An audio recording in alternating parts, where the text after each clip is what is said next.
Hello friends, Neha એજ્યુકેટરમાં તમારું સ્વાગત છે. આજે હું લઈને આવું છું 27 અને 28 એપ્રિલ 2025ના મહત્વના કરંટ અફેર્સ, જે તમને આવનારી પરીક્ષામાં ખૂબ ઉપયોગી થશે.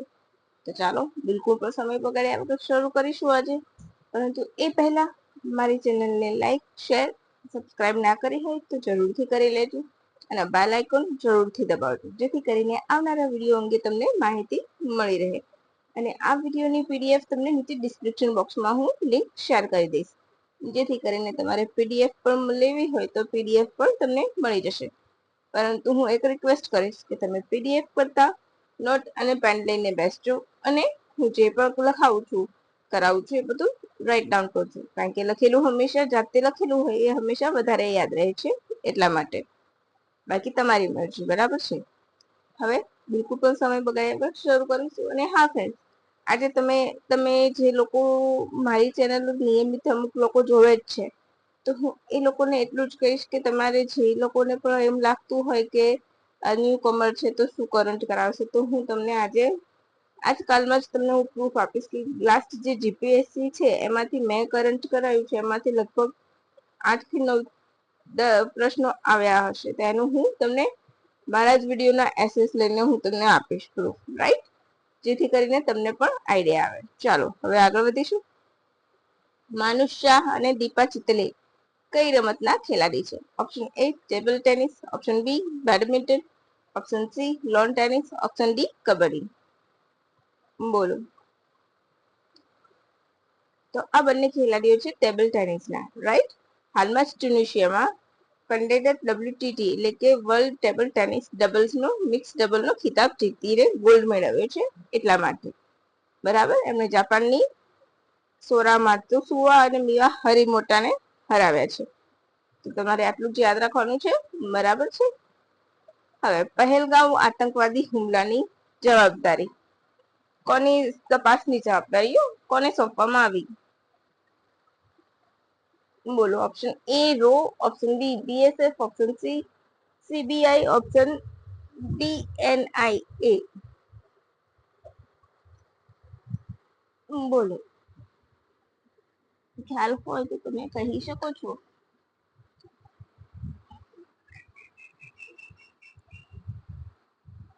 ખ્યાલ છે? રો નહીં આવે, બરાબર? આમાં આપણો જવાબ આવશે ઓપ્શન ડી એનઆઈએ, રાઈટ? શું છે એનઆઈએ? તો નેશનલ ઇન્વેસ્ટિગેશન એજન્સી છે, રાઈટ? ક્યારે એની સ્થાપના થઈ હતી? ચાલો આપણે એના વિશે જોઈ લઈશું. 2008 એક્ટ હેઠળ એની 2009માં સ્થાપના થઈ હતી. ક્યારે? તો જ્યારે આપણે તમને સૌને યાદ હશે કે મુંબઈમાં જે આતંકવાદી હુમલો થયો હતો એના પછી આની સ્થાપના કરવામાં આવી હતી. એ માનવ તસ્કરી રોકવી, નકલી નોટો, પ્રતિબંધિત હથિયારો અને સાયબર આતંકવાદ અને આ રીતના આતંકવાદ હોય એ બધાની તપાસ કરવાનું કામ એનઆઈએ કરે છે, બરાબર છે? અચ્છા, તો તમારે મને નું પૂરું નામ કહેવાનું છે. રિસર્ચ એન્ડ એનાલિસિસ વિંગ, બરાબર? હવે શું કહેવાય,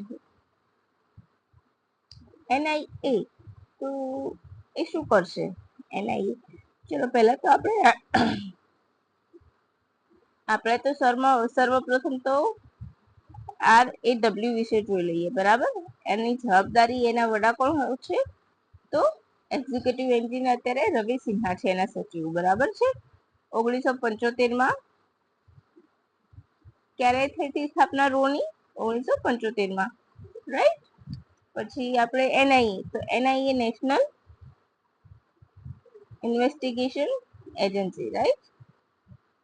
નેશનલ ઇન્વેસ્ટિગેશન એજન્સી પૂરું નામ છે. તમને સૌને મેં જેમ કહ્યું પહેલા, બરાબર છે? કે સ્થાપના ક્યારે થઈ હતી? તો 2009માં, right? Nation's protection is the first duty, એનો મોટો છે. Nation protection is the first duty. ઘણી વખત મોટો પૂછાતો હોય છે, તો મેં તમને અહીંયા કહી દીધું છે, બરાબર? 2009માં એની સ્થાપના થઈ હતી. હવે તેની હેઠળ આવે છે તો હોમ મિનિસ્ટર હેઠળ આવશે. આ મેં લખ્યું નથી પણ મને યાદ આવ્યું તો મેં તમને કહી દીધું, બરાબર? કે શેની હેઠળ આવે છે? તો હોમ મિનિસ્ટ્રી હેઠળ. ઇલેક્ટેડ ઓફિસર કોના માટે જવાબદાર કોણ છે? તો ઇલેક્શન ઓફિસર ક્યાં ગૃહમંત્રી જવાબદાર રહે છે. બરાબર. હવે આપણે આગળ વધી જઈશું. હવે એના અત્યારના શું કહેવાય અધ્યક્ષ કોણ છે એ તમારે મને કહેવાનું છે. બરાબર છે. તમારે મને NIA ના અધ્યક્ષ કહેવાનું છે. શું કહેવાનું છે? કમેન્ટ બોક્સમાં તમારે મને કમેન્ટ કરવાની છે. એક જ મિનિટ ફ્રેન્ડ્સ, તમારા ફોનમાં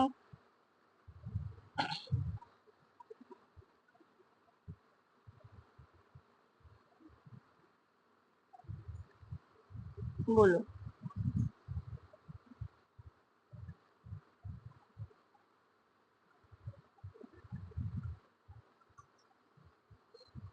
ચલો હવે આપણે વધી જઈશું. આ જો તમારું પ્રૂફ.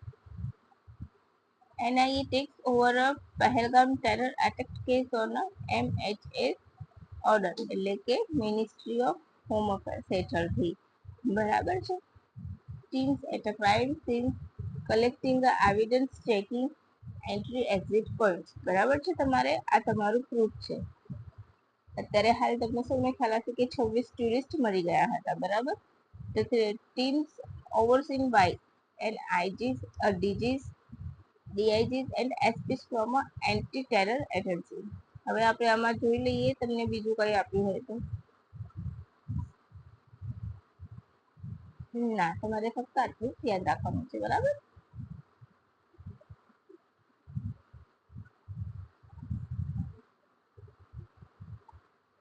હવે ભારતે નેબર ફર્સ્ટ પોલિસી હેઠળ થેલેસેમિયા અને સિકલ સેલ માટે કયા દેશમાં દવાઓ અને વેક્સિન મોકલી છે? ઓપ્શન એ, અહીં તો મેં આન્સર જ આપી દીધો છે, થાઈલેન્ડ, ભૂટાન ને નેપાળ. બરાબર. સિકલ સેલ નાબૂદી આપણે કયા વર્ષ માટેનું લક્ષ્યાંક મૂક્યું છે ભારતે? સિકલ સેલ માટે 2047. બરાબર. યાદ રાખજો. વિશ્વ પશુ ચિકિત્સા દિવસ ક્યારે ઉજવવામાં આવે છે? Option A 26 April, option B 27 April, option C 30 April, option D 1 May. તો યસ, અહીંયા આપણો આવશે આ વર્ષે. બરાબર. આ વર્ષે 26 એપ્રિલે ઉજવવામાં આવે છે. આ વર્ષે કેમ કહું છું? કારણ કે દર વર્ષે એપ્રિલનો છેલ્લો શનિવાર એટલે પશુ ચિકિત્સા દિવસ ઉજવવામાં આવે છે. બરાબર. એટલા માટે ક્યારે ઉજવવામાં આવે છે? દર એપ્રિલના છેલ્લો શનિવાર. 26 એપ્રિલે કયો દિવસ ગયો? World interactive property day. હવે આપણે અહીંયા થોડુંક જોઈશું કે ગુજરાતની વિશે માહિતી અપડેટ આવેલી છે કે વિશ્વ પશુ ચિકિત્સા દિવસ પશુના ઘરઆંગણે સારવાર પૂરી પાડવા રાજ્યમાં કુલ 587 ફરતા પશુ દવાખાના કાર્યરત છે. રાઈટ. પછી આટલા વેટરનરી ડોક્ટર ઉપલબ્ધ છે. રાઈટ. આટલી તમારે યાદ રાખવાનું છે. અહીંયા મેં લખ્યું નથી પણ હું તમને લખીને પીડીએફમાં આપી દઈશ. હવે WHO દ્વારા બીજી ગ્લોબલ પેન્ડેમિક ટ્રીટીનો પ્રસ્તાવ મૂકવામાં આવે છે. તો આ પહેલો પ્રસ્તાવ શેના માટે મૂકવામાં આવ્યો હતો? એટલે કે આ જે પેન્ડેમિક ટ્રીટી મૂકી છે WHO એનો લગભગ મોસ્ટલી બધા દેશોએ સ્વીકાર કર્યો છે કોવિડ બાદની. રાઈટ. તો મહામારી અટકાવી, એને વસ્તી અટકાવી, એની સામે લડવા તૈયાર રહેવું, એની સામે વેક્સિન વિકસાવી, એ બધું સાથે રહીને પ્રતિબદ્ધ થઈને લડવા માટેની એક હાકલ હતી. રાઈટ. અને એના અધ્યક્ષ કોણ છે WHO ના? બોલો. WHO ની સ્થાપના ક્યારે થઈ હતી?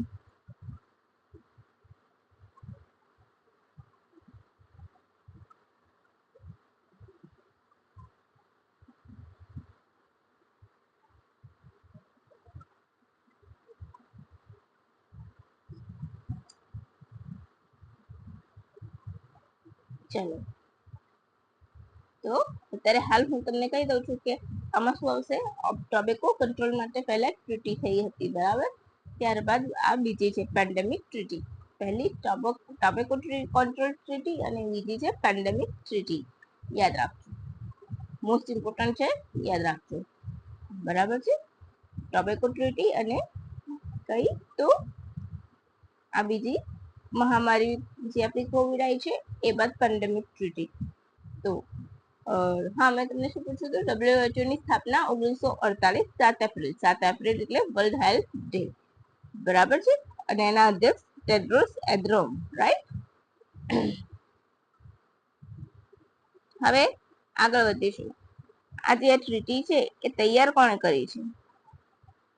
બોલો, ટ્રીટી તૈયાર કોણે કરી છે?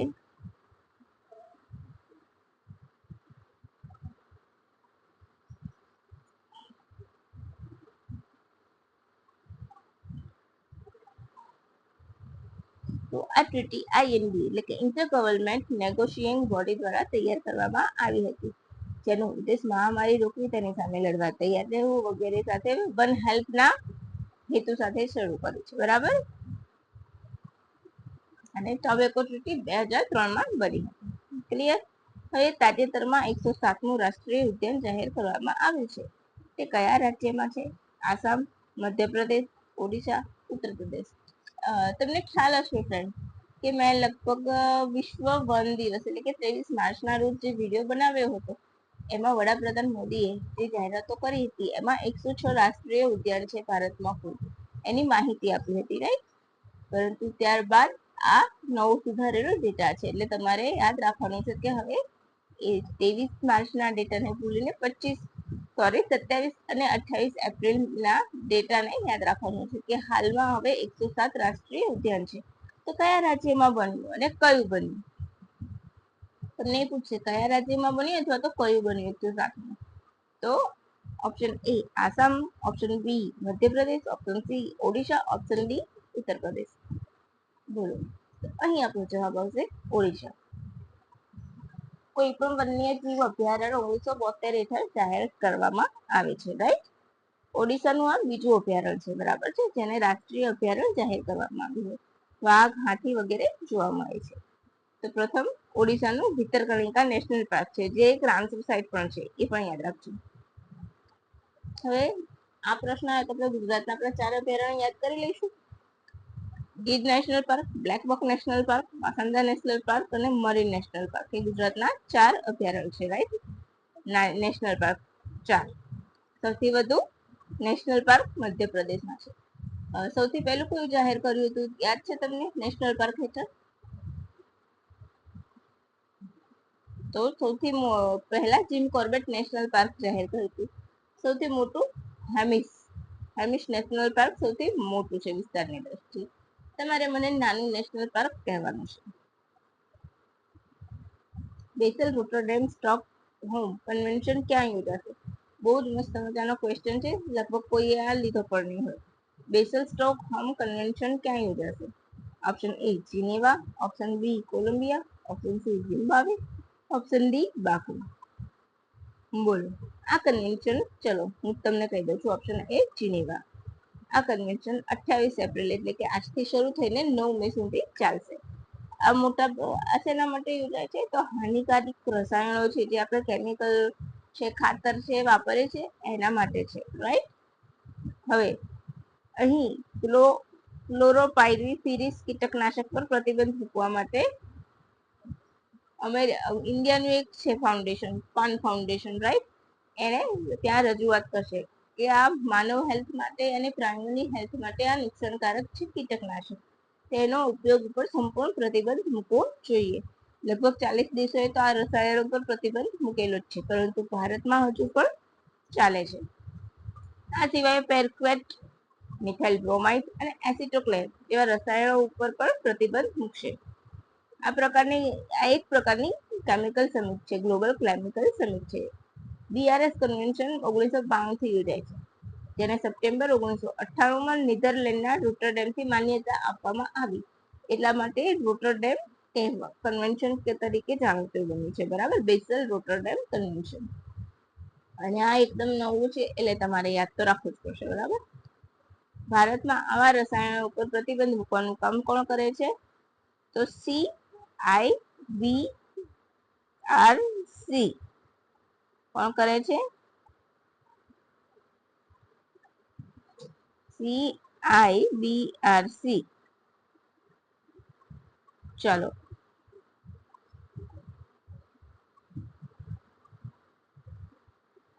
અચ્છા, એનું પૂરું નામ શું છે?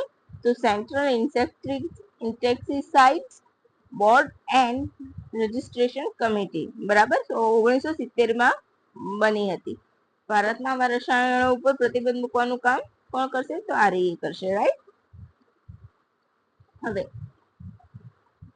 Soil and fertiliser Swaraj campaign કયા કયા રાજ્યમાં લાગુ કરવામાં આવ્યું છે? ઓપ્શન એ રાજસ્થાન, ઓડિશા, આસામ, રાજસ્થાન, મધ્યપ્રદેશ અને ઓડિશા, ગુજરાત, રાજસ્થાન અને મધ્યપ્રદેશ કે ફક્ત Rajasthan?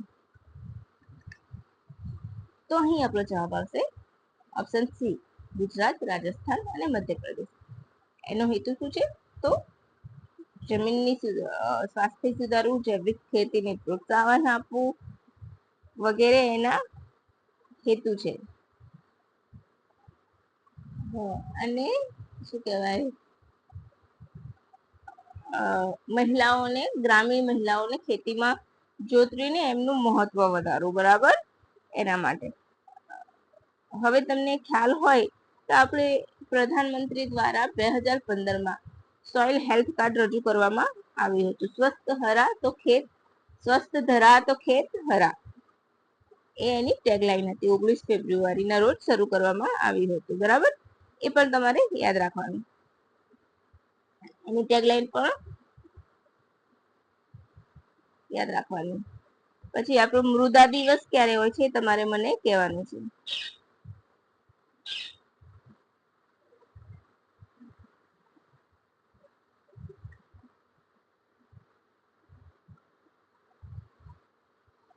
World soil health day 5 ડિસેમ્બરના રોજ ઉજવાય છે.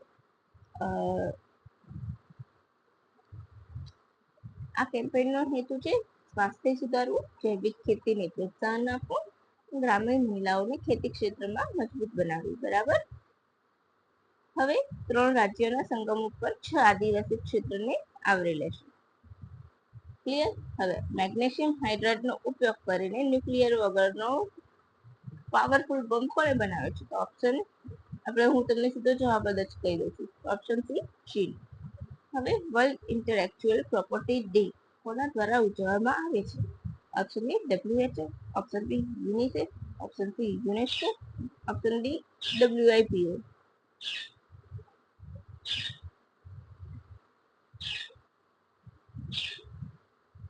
પહેલા તો આ દિવસ ઉજવવામાં આવે છે 26 એપ્રિલના રોજ 2000, રાઈટ. આ 25મું સંસ્કરણ છે.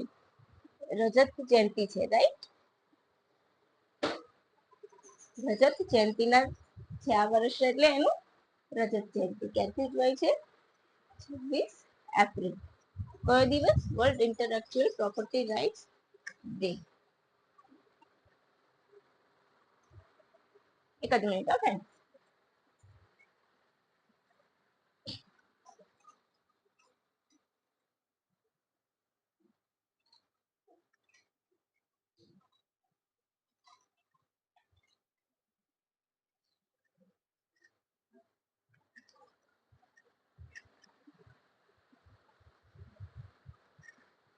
ક્યારે ઉજવાય છે? 26 એપ્રિલના રોજ. ક્યારથી? તો 2000થી. આ વર્ષની થીમ શું છે? તો IP and music will the bit of IP, right. હવે WIPO શું છે? તો વર્લ્ડ ઇન્ટેલેક્ચુઅલ પ્રોપર્ટી ઓર્ગેનાઇઝેશન છે, જેની સ્થાપના 1967 થઈ હતી. મુખ્ય મથક જીનીવા છે, સ્વિટ્ઝરલેન્ડમાં છે. 193 સભ્ય દેશ છે. પેલેસ્ટાઇન તેનું કાયમી ઓબ્ઝર્વર દેશ છે. ભારત 1975 જોડાયું.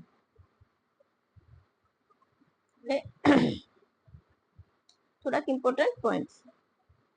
વર્લ્ડ વેક્સિન વીક ક્યારે ઉજવાય છે? 24 એપ્રિલથી 30 એપ્રિલ સુધી. આ દિવસે ઝીરો નેશનલ ઓરી રૂબેલા એલિમિનેટ અભિયાન જેપી નડ્ડાએ શરૂ કર્યું વર્ચ્યુઅલ રીતે. 2026 સુધી ઓરી રૂબેલાને નાબૂદ કર્યું. આ વર્ષની થીમ શું છે? તો immunisation for all is a હ્યુમનલી possible. અચ્છા, વર્લ્ડ વેક્સિન વીક 24 થી 30 એપ્રિલ ઉજવાય છે. તો 16 માર્ચના રોજ શું ઉજવાય છે? National vaccine day.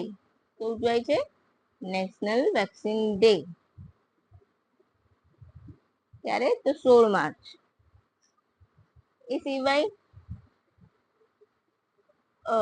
શું કહેવાય, કેમ ઉજવાય છે? તો આ દિવસે 1992 થી પોલિયો અભિયાન જે વિસ્તૃત રીતે શરૂ કરવામાં આવ્યું હતું અને એને સિગ્નિફિકન્સ તરીકે આ દિવસ ઉજવવામાં આવે છે. તો બસ ફ્રેન્ડ્સ, આજના કરંટ અફેર્સમાં ફક્ત આપણે આટલું જ રાખીશું. ફરીથી મસ્ત માહિતી હશે ત્યારે ફરી મળીશું અને આ રીતના માહિતી કલેક્ટ કરીશું અને લખી દઈશું આપણી નોટબુકમાં, જેથી કરીને આપણો માર્ક ક્યાંય ના જાય, right?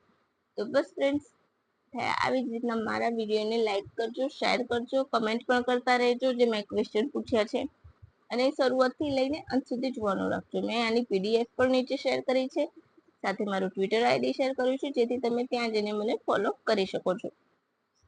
Bye friends, and thank you for watching my video. Have a good day.